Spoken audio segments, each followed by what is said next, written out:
The internet hides countless secrets, and some of the darkest come from Reddit.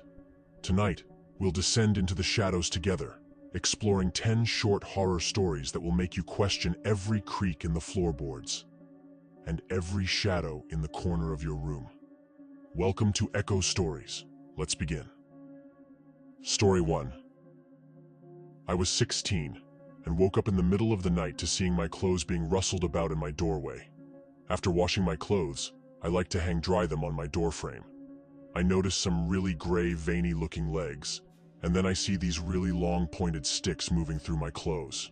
It took me a second, but my sleepy eyes adjusted to see one of the most grotesque demon-looking motherfuckers I have ever seen. He was extremely skinny and had a distended stomach. His skin was gray and veiny, and those long sticks were his fingers. His chin was long, his eyes had no lids on them and were unusually big.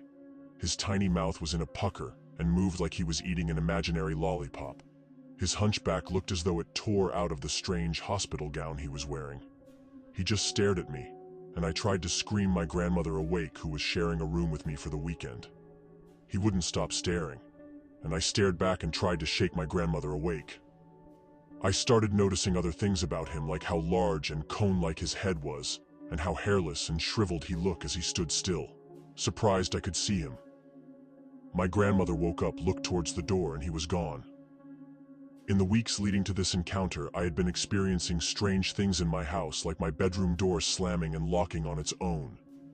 One night I woke up to what felt like several hands touching my feet and legs, and horrible nightmares.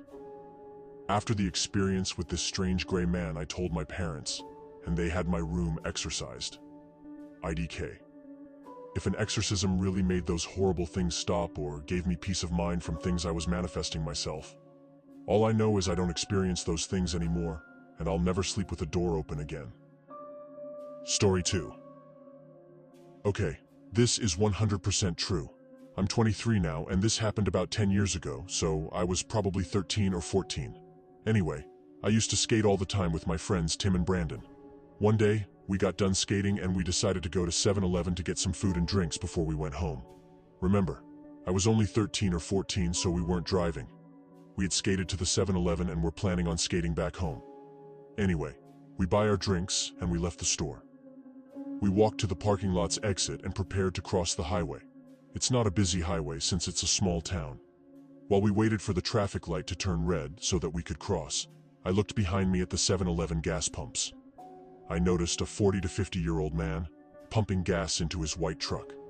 He stared at me, and before I knew it, he dropped the gas pump and jumped into his truck. He slammed on the gas and sped straight at my friends and I. He missed us, but he grazed my arm and knocked my skateboard out of my hand. My friend, Brandon, screamed, "What the fuck, you fucking dick!" as the man peeled out and sped into the parking lot next to 7-Eleven. I swear to God he drove through a ditch, which was between 7-Eleven's parking lot and the parking lot he was in, and tried to run us over again. This is where it got bad. The three of us started running at full speed, across the highway and toward the local library, which is like 2 or 3 blocks from 7-Eleven. When we were about 1.5 blocks away, I looked back and saw the maniac speeding toward us, full of rage. Brandon and Tim ran up to the library doors, and I ran towards the woods. It was Sunday, so I knew the library was closed, and there was a trail in the woods which led to my backyard. Meanwhile, this maniac peeled into the parking lot and hopped out of his truck. I looked behind me before escaping into the woods and saw him grab either a shotgun or a crowbar. I was pretty far away at this point, and I was freaking out, so my vision wasn't great. From the bed of his truck, I ran all the way home. When I got to my street, my neighbor, Tim's dad, told me to get in his car because we had to go to the video store where Tim's mom worked. When I got there, I found Tim, Brandon, and 2 cops. They ran to the video store after realizing that the library was closed. A minute later, my mom came in, crying her eyes out because Brandon and Tim told her they didn't know if I lived or not. Everyone had thought that I was captured. Tim told me that he saw the guy running after me into the woods, which is scary because I thought the maniac was chasing them, not me. Anyway, he was never caught, and I spent the next 5 years worrying about every white truck I saw. Story 3. About a month ago, I went over to my girlfriend's house. except I felt really uneasy when I went into the living room.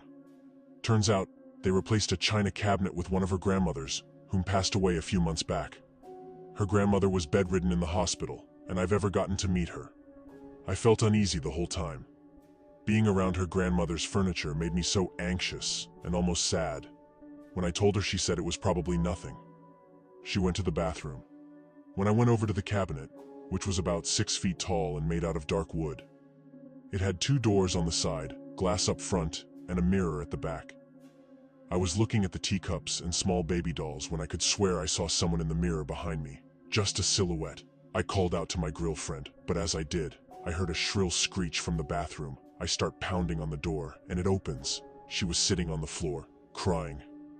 She said she saw someone in the bathroom mirror. We booked it out of her house. No shoes, no jacket, nothing, and right to my car. I dove for an hour or so, with no destination. When I returned her to her house, her mom was sitting on the doorstep. She said she kept seeing shadows move throughout the house. Story 4. When I was in high school, I had a really good friend who lived next door to a house that was always up for sale.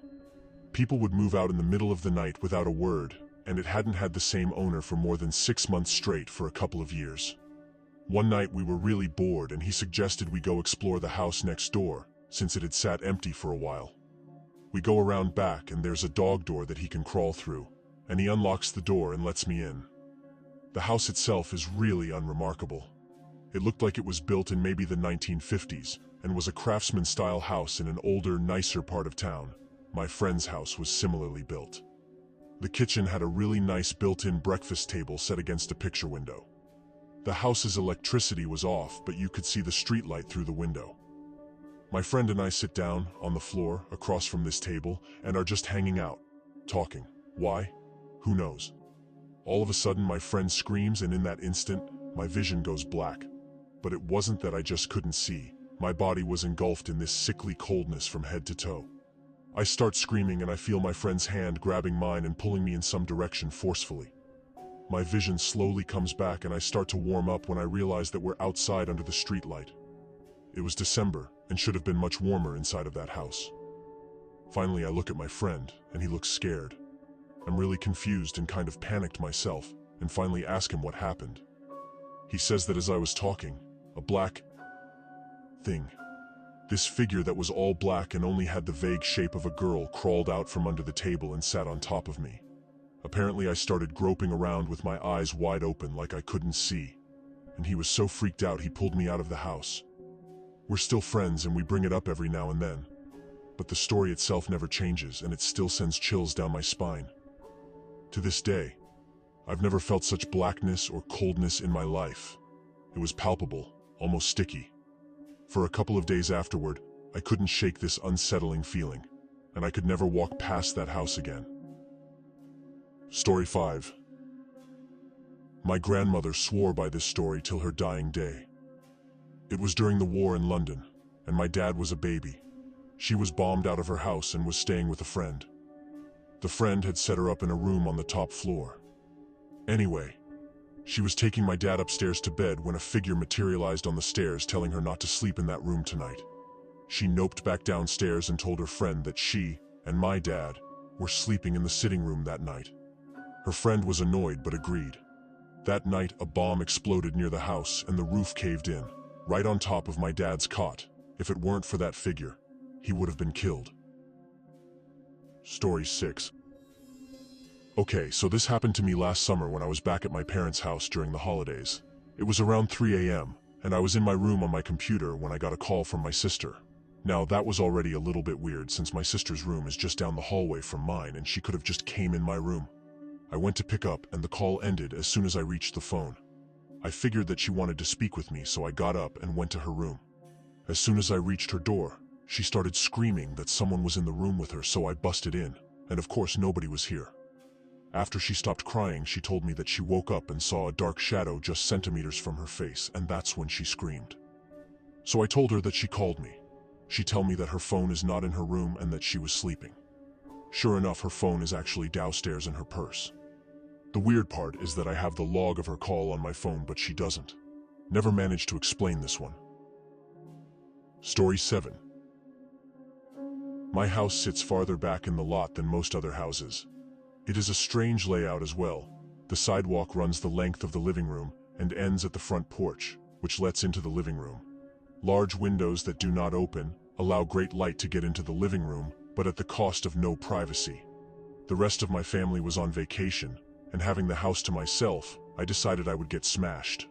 Well, I pass out on the couch in the living room at about 9, when I realized I was too scared to walk back to my room. The couch is right underneath these big windows.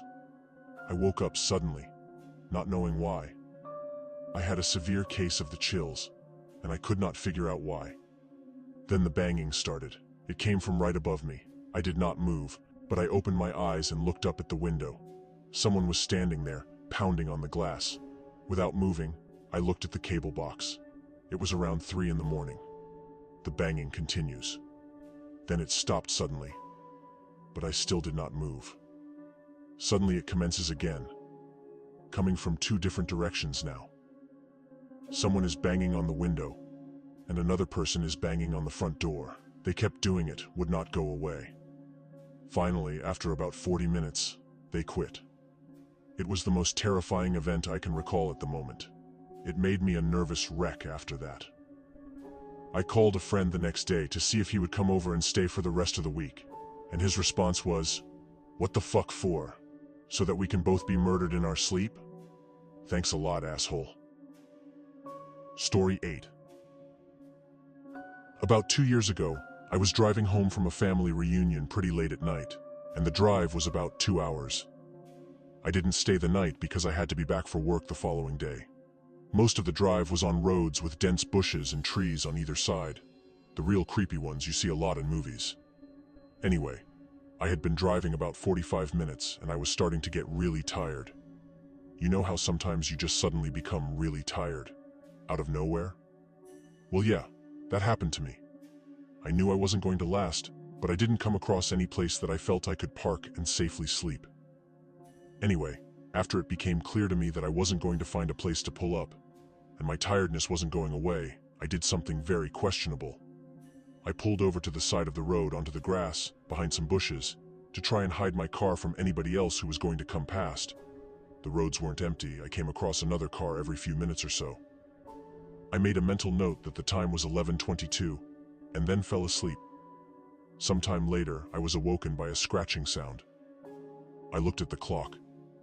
11:50. The sound stopped after a few seconds, and because I was still extremely tired, I didn't bother looking around and simply went back to sleep.